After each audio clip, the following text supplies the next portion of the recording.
Hey everybody, it's JT. So this is going to be a short one, and it's really just a topic starter, conversation starter. I want to hear some feedback. I have been recently traveling to a lot of shops, more recently in the Florida area.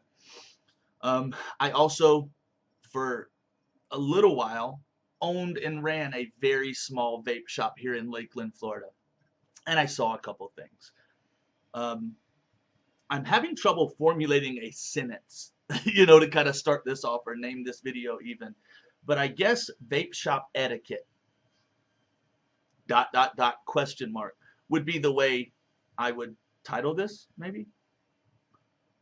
What I'm thinking about is, a more experienced or a more comfortable vapor hanging out in a vape shop, and a newer vapor or a brand new vapor or a smoker that's interested in vaping comes in, and the shop owner or shop representative starts talking to them and really teaching them, helping this customer with the best intentions. And I fully believe this, with the best intentions, that more experienced or more comfortable vapor, regular to the shop, has a tendency sometimes to come in and interject and involve themselves in that process. Sometimes that can be very helpful. I've seen situations where the shop owner um, encourages that, may even call a vapor over to help with that customer, with that situation. Um, but I've also seen some really bad stuff too. I've seen some more experienced vapors put a vape shop owner or representative in a really awkward position. And let's keep in mind, most of these vape shops are small businesses. It's these people's livelihood, and they are very, they're scared to tell that regular customer to please let me take care of this customer for fear of losing that customer, right? Or offending that customer. But their focus really needs to be on that newer person. I think we can agree on that to some degree. Some of the worst situations would be a newer vapor or a newer customer talking to the shop owner and asking why his build, for instance, why is my build not really putting out the vapor? And another vapor walks up and jams their mod in their face and says, bro, you got to build this. You got to get this. You got to get this. That's really intense, and that's just not a good situation. That's just bad all around.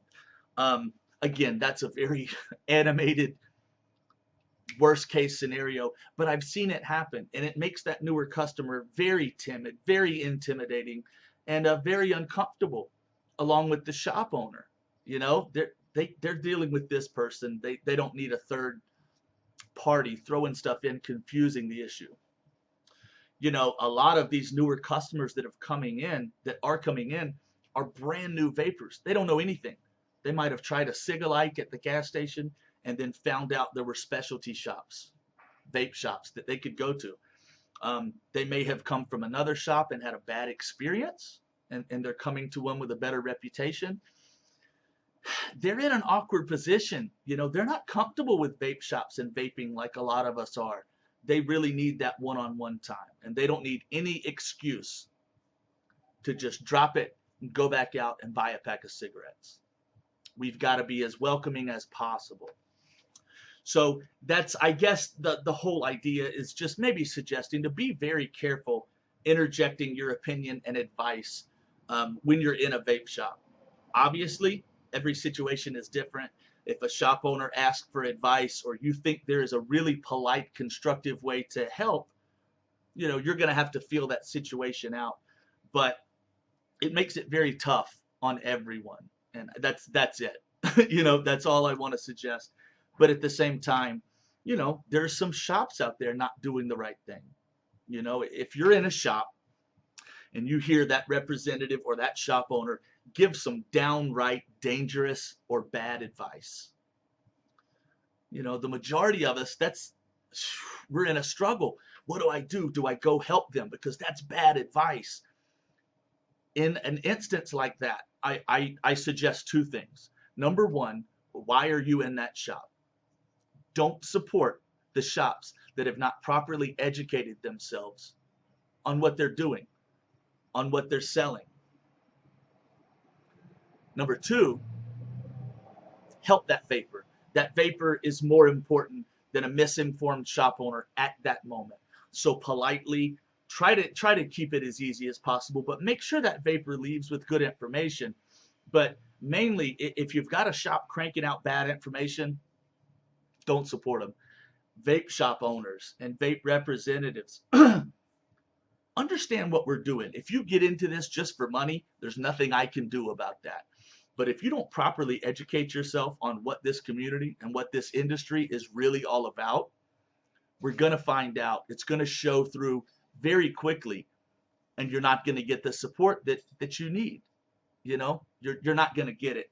The more comfortable vapors in your area are going to see through that very quickly, and they're going to support the people that are really doing the right thing. Um, that's it. That's all I got. Really, I just want to start this kind of talk. Are there do's and don'ts for vapors when they're in a shop? And what are the do's and don'ts for vape shop owners and employees of vape shops? You know what I'm saying? The more we talk, the more we share with each other, the stronger we become. That's my theory. Thanks, everybody. I look forward to your comments below. We'll see you next time.